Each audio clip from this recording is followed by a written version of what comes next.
En entrevista con Radio Educación, el periodista y escritor Ricardo Ravelo analiza la injerencia del narcotráfico en el proceso electoral. El especialista en narcotráfico y seguridad nacional destaca que este es un tema que los candidatos presidenciales han evadido y que ninguno de los aspirantes tiene una propuesta concreta para pacificar al país. Ricardo, en tus libros has destacado cómo los distintos cárteles de la droga en elecciones locales han operado en favor de ciertos candidatos. ¿Ves factible la injerencia del narco en esta elección federal? Yo creo que el narco no solamente está presente o estará presente en esta elección federal, está presente en la vida pública toda, ¿no? Es parte de la sociedad.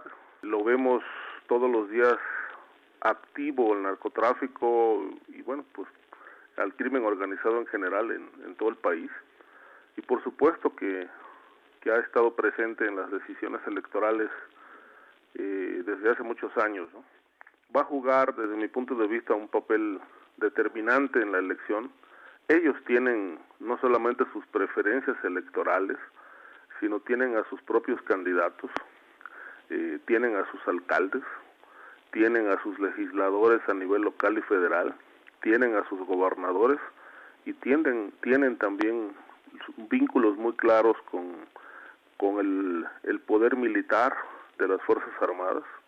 Es una realidad. Yo creo que sin duda va a ser un factor decisivo en la elección del 1 de julio. Ante este avasallamiento del narcotráfico, como nos lo comentas, ¿qué han hecho las instituciones, no solo las electorales, para que el crimen organizado no afecte los resultados? No han hecho nada, es decir, al contrario, me parece que hoy es cada vez más claro que el narcotráfico está presente vía el financiamiento de candidatos a través de empresas que lavan dinero, está presente en la compra de votos, está presente en el acarreo de personas para votar, o bien en el convencimiento previo a una elección. Me parece que hay un brazo social muy activo que ha sido fortalecido con dinero del crimen organizado, y obviamente pues todo esto ha permitido a los hombres de la droga, del negocio del tráfico de drogas, ir escalando cada vez más alto en la estructura de poder. Creo que no hay ninguna acción, por lo menos no se observa, ni de parte de las autoridades federales, ni por parte de los partidos políticos, se observa que haya filtros o que haya tareas de investigación para saber de dónde proviene el financiamiento de algunos partidos y candidatos.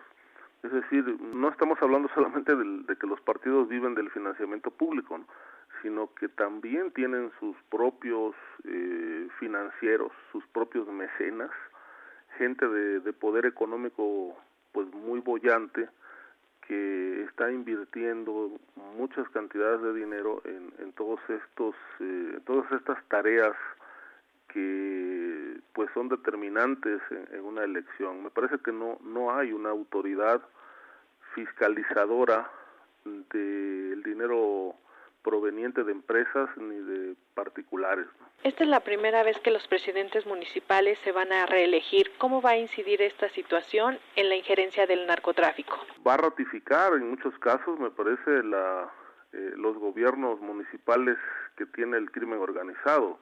Te diría que desde el 2010 que aparece el primer dato trascendente de que el 80% de los municipios de México, que son más de 2.300, 2.200 y fracción, el 80% tiene autoridades vinculadas a alguna actividad criminal.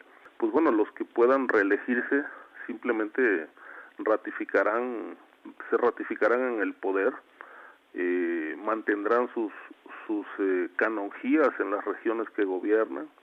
Algunos cárteles que pues están detrás de ellos o grupos del crimen organizado que los llevaron al poder, pues se mantendrán intocables en las regiones donde están estas autoridades. En muchos casos me parece que son autoridades que provienen del crimen organizado, que no es sociedad civil, no son políticos de carrera, sino gente del crimen organizado que ha incursionado en tareas partidistas, en tareas políticas, que han llegado al poder financiados por el crimen organizado.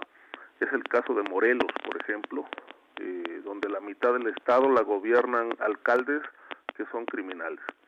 Es el caso de Veracruz, donde también más de la mitad del estado está gobernado por estos personajes.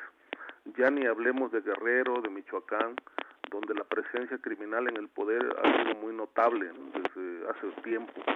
Entonces yo creo que se va a ratificar una estructura criminal importante y en otras seguramente habrá violencia. Allí donde hay disputa política, pues seguramente también hay disputa criminal, porque las dos no son ajenas, o sea, no están distantes, no están separadas. Para poder mirar bien el tablero criminal, primero hay que ver el tablero político, ¿no? Si hay disputas, si hay violencia, quiere decir que ahí no solamente se está disputando una alcaldía o unas regidurías, ¿no? Se está disputando un pedazo de territorio importante para el tráfico de enervantes. Ricardo, estamos viendo precisamente una campaña violenta y además de pocas propuestas. ¿Crees viable que salga alguna propuesta diferente y efectiva para combatir el flagelo del narcotráfico en el país?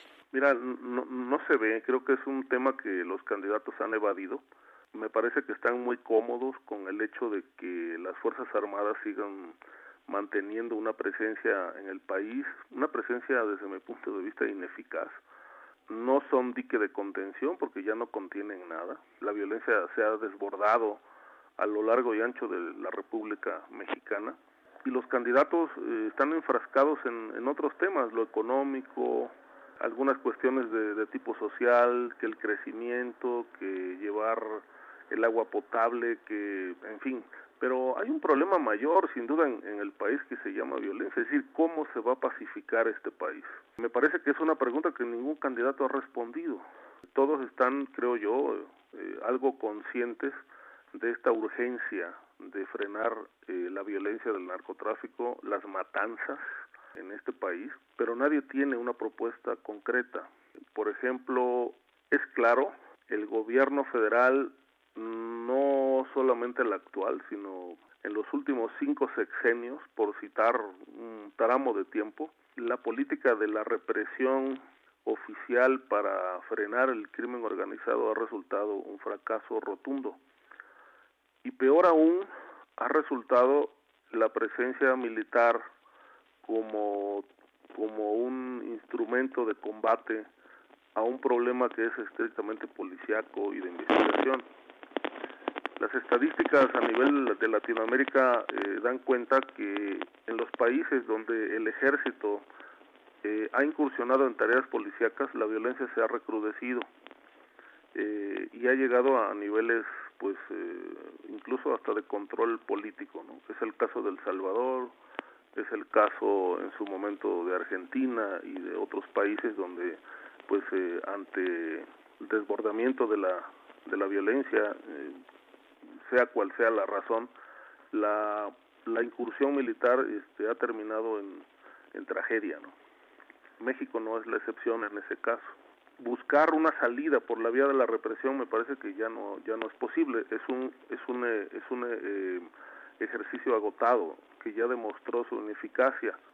No quiere decir que no se siga combatiendo, pero es cada vez más claro que ni el ejército ni la marina pueden con ese problema. Es decir, ya no pueden. Si antes eran digamos que instituciones que contenían la violencia, pues hoy ya ni eso.